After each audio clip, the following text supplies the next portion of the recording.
నమస్తే, నేను Keshav. Welcome to Suman TV. ఆంధ్రప్రదేశ్లో రెడ్ బుక్ ఓపెన్ అయిందా? రెడ్ బుక్ తన పని తాను చేసుకుపోతుంది అంటూ మంత్రి నారా లోకేష్ చేసిన వ్యాఖ్యల ఆంతర్యం ఏంటి? ఇప్పటివరకు రాష్ట్రంలో అనేక అంశాలకు సంబంధించి గత ప్రభుత్వంలో జరిగినటువంటి అవకతవకలు, ఇతర అంశాలపైన విచారణ మాత్రమే జరుగుతుంది, ఎవరిని అరెస్టులు చేయలేదు అనేటువంటి విమర్శ బలంగా వినిపిస్తుంది. అయితే వీటన్నిటికీ సమాధానం సంక్రాంతి తర్వాత రాబోతుంది అనేటువంటి అంశం కూడా ఇప్పుడు వెలుగు చూస్తుంది. ఇందులో వాస్తవం ఎంత ఒకసారి విశ్లేషించేటువంటి ప్రయత్నం చేద్దాం. మనతో పాటు అనలిస్ట్ లలిత్ కుమార్ గారు ఉన్నారు. లలిత్ కుమార్ గారు నమస్కారం. నమస్తే కృష్ణ గారు. రెడ్ బుక్ కాలం చెల్లిపోయింది అని చాలామంది అనుకున్నారు. అసలు రెడ్ బుక్ ఇంకా లేదు, కాంప్రమైజ్ అయిపోయింది అనేటువంటి చర్చ కూడా జరిగింది. కానీ రెడ్ బుక్ తన పని తాను చేసుకుపోతుంది అని ఒక క్లారిటీ ఇచ్చారు నారా లోకేష్ గారు. ఏం జరుగుతూ ఉండొచ్చు? చాలా కేసులు పెట్టారు, చాలా చర్చలు జరుగుతాయి, రోజు హెడ్లైన్స్లో వస్తున్నాయి, ఎక్కడ ఏది యాక్షన్ అనేది కనపట్టలేదు అనేటువంటి పెదవి వీరుపు అయితే కార్యకర్తల నుంచి ఎక్కువగా వినిపిస్తుంది. అవును. ఇప్పుడు ఆయన మాటల ఆంతర్యం ఏ విధంగా అర్థం చేసుకోండి? అంటే గత 10-15 రోజుల నుంచి, అంటే ఈ 6 నెలల కాలము కార్యకర్తలు వీళ్ళంతా ఓపిక పట్టారు. దాంట్లో ముఖ్యంగా కమ్మ సామాజిక వర్గము, కాపు సామాజిక వర్గాలన్నీ ఎవరైతే అప్పుడు ఈ కొంతమంది బాధిత వర్గాలు, ఎస్సీలు, ఎస్టీలలో వీళ్ళైతే ఉన్నారో, ఈ ప్రభుత్వం మారుతూనే ఈ అరాచకాలు చేసిన వాళ్ళని, అక్రమ కేసులు పెట్టిన వాళ్ళందరినీ ఏమి లోకేష్ రెడ్ బుక్ అని చూపించాడు కదా, అందరూ రెడ్ బుక్లో ఉన్నారు, ఇంకా వరుస పెట్టి వీళ్ళందరికీ జైలు శిక్షలు పడతాయి, అరెస్టులు జరుగుతాయని చెప్పేసి అనుకున్నారు. తర్వాత వీళ్ళు ఈ ప్రభుత్వం ఏర్పడిన తర్వాత దాంట్లో కొన్ని 3-4 అరెస్టులు మాత్రం జరిగాయి. బోరుగడ్డ అనిల్, వర్ర రవీందర్ రెడ్డి ఎవరైతే సోషల్ మీడియాలో దారుణాతి దారుణంగా పోస్టింగ్స్ పెట్టారో వాళ్ళని మాత్రం అరెస్ట్ చేసి తీసుకెళ్లారు, జైల్లో వేశారు. ఇప్పుడు కొన్ని సోషల్ మీడియాకు సంబంధించిన కేసులు ఉన్నప్పటికీ అంత తీవ్రమైనటి కానేటప్పుడు ఆ వైసీపీకి సంబంధించి సోషల్ మీడియా వాళ్ళను వదిలేస్తున్నారు, వార్నింగ్ ఇచ్చేసి వదిలేస్తున్నారు. వాళ్ళను వేధించాలనో లేకపోతే కేసులు పెట్టాలనో ఉద్దేశం కాదు.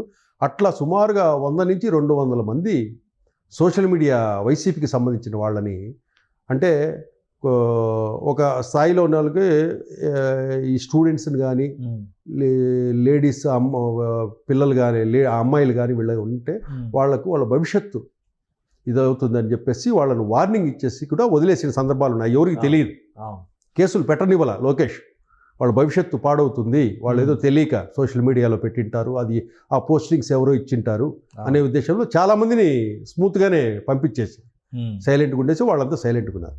రిమైనింగ్ చాలామంది కమ్మ సామాజిక వర్గంలోనే కొడాలి నానిని ఎప్పుడు అరెస్ట్ చేస్తారు, వల్లభనేనిని ఎప్పుడు అరెస్ట్ చేస్తారు అని, అట్లాగే కాపు సామాజిక వర్గంలో పేర్ని నానిని ఎప్పుడు అరెస్ట్ చేసి జైలుకి పంపిస్తారు, ఇట్లా వివిధ వర్గాలు, ఏ సామాజిక వర్గాల వారీగా వాళ్ళని ఎవరైతే అప్పట్లో ఇబ్బంది పెట్టారో వాళ్ళందరూ కూడా ఎదురు చూస్తున్నారు.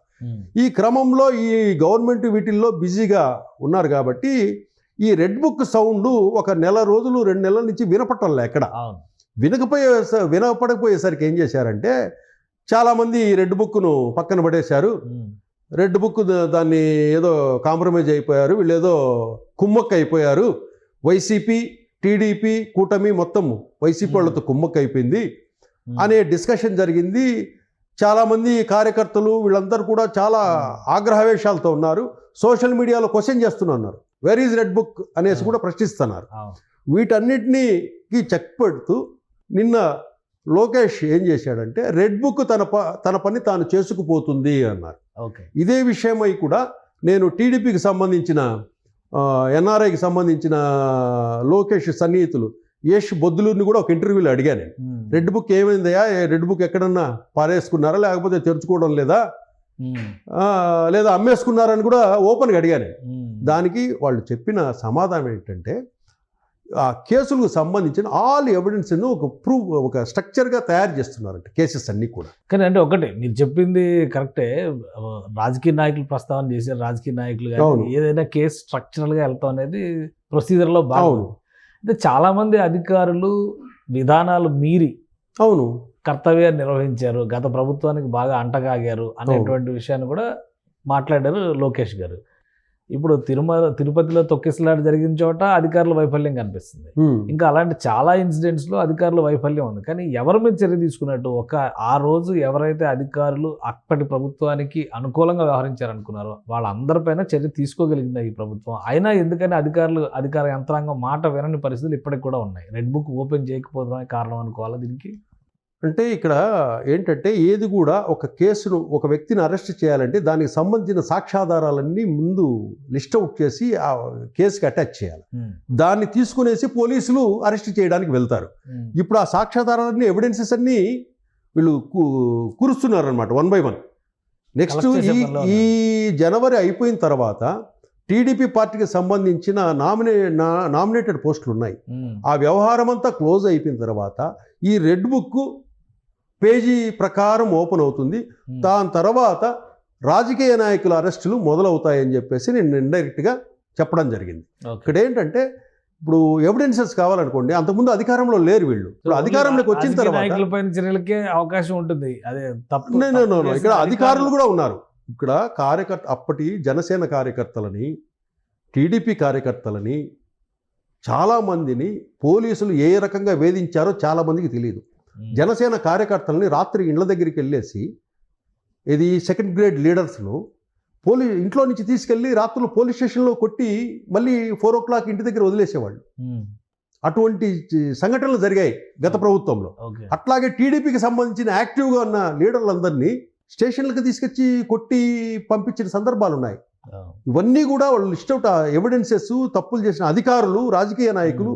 ఈ రాజకీయ నాయకుల్లో స్కాములు కూడా ఉన్నాయి. ఆ స్కాములకు సంబంధించిన డిపార్ట్మెంట్ సంబంధించిన ఎవిడెన్సెస్ అన్నీ పుటప్ చేస్తున్నారు. అక్కడ పుటప్ చేసేసి ఏ రాజకీయ నాయకుడిని, స్కాములు చేసిన రాజకీయ నాయకుడిని వదిలేది లేదు, అరాచకాలు చేసి కార్యకర్తలు వేధించిన రాజకీయ నాయకుల్ని వదిలేది లేదు, అట్లాగే దుర్భాషలాడి దౌర్జన్యాలు చేసిన, కబ్జాలు చేసిన రాజకీయ నాయకులను వదిలేది లేదు అని లిస్ట్ అవుట్ 1 by 1 చేసుకుంటూ వస్తున్నారు. కాబట్టి బహుశా ఫిబ్రవరి నుంచి అరెస్టులు 1 by 1 జరిగే అవకాశం ఉంది. కానీ కొన్ని కేసులు పెట్టినటువంటి వ్యవహారాల్లో కూడా, ఉదాహరణకి ఇప్పుడు రఘురామకృష్ణరాజు గారి కేసే నడుస్తుంది. అవును, దానికి సంబంధించి అధికారులని ప్రశ్నించినటువంటి పరిస్థితి కూడా లేదు. అవును, మరి ఇది ఎందులో అది కూడా రెడ్ బుక్ లో భాగం కాదా? ఇది వేరే భాగమే. రెడ్ బుక్ లో ఏంటంటే అది ఆ అకౌంట్ రఘురామకృష్ణరాజు గారిది.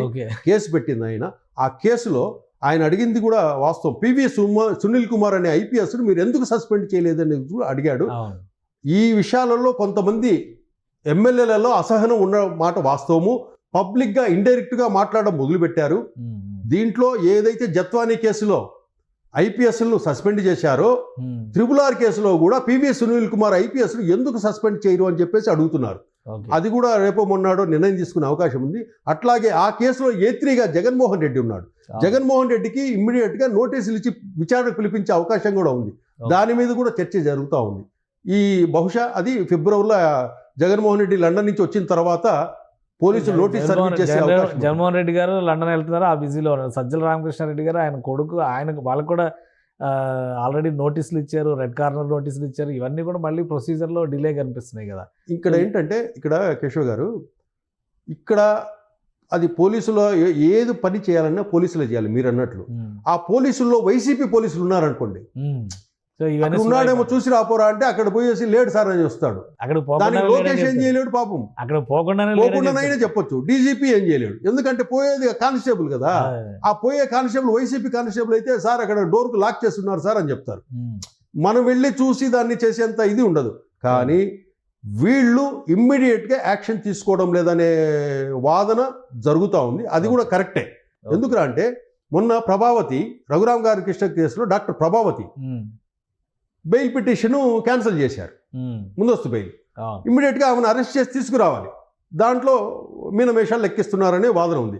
అట్లాగే చంద్రగిరి మాజీ ఎమ్మెల్యే చెవిరెడ్డి భాస్కర్ రెడ్డిది పోక్సో కేసు చట్టము క్వాష్ పిటిషన్ వేస్తే దాన్ని కొట్టేసింది కోర్టు. కొట్టేసినప్పుడు నువ్వు ఇమ్మీడియట్గా పోయి అరెస్ట్ చేయాలి కదా.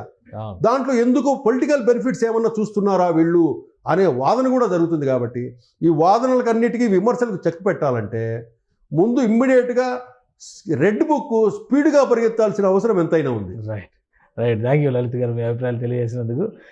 ఇది లలిత్ గారు చెప్తున్నటువంటి మాట. రెడ్ బుక్ ఓపెన్ అయింది కానీ ప్రొసీజరల్ డిలే నడుస్తోంది. అందులో ఎవరైతే అధికారులు అప్పుడు కర్తవ్యాన్ని మీరి వ్యవహరించారో అలానే మంత్రులు కానీ రాజకీయ నాయకులు కానీ తమదైన శైలిలో అప్పుడు అధికార దుర్వినియోగానికి పాల్పడ్డారో వాళ్ళపైన చర్యలు తీసుకోవడానికి కావాల్సినటువంటి కేసుల పైన ఒక కన్స్ట్రక్టివ్ ప్రొసీజర్లో ముందడుగు పడుతుంది. ఈ ఉద్దేశంతోనే నారా లోకేష్ రెడ్ బుక్ తన పని తాను చేసుకుపోతుంది అనేటువంటి పదాలను ఉపయోగించారు. కాబట్టి ఫిబ్రవరి నెలలో రెడ్ బుక్లో ఉన్నటువంటి అధికారులు రాజకీయ నాయకులు అరెస్టులు తథ్యం.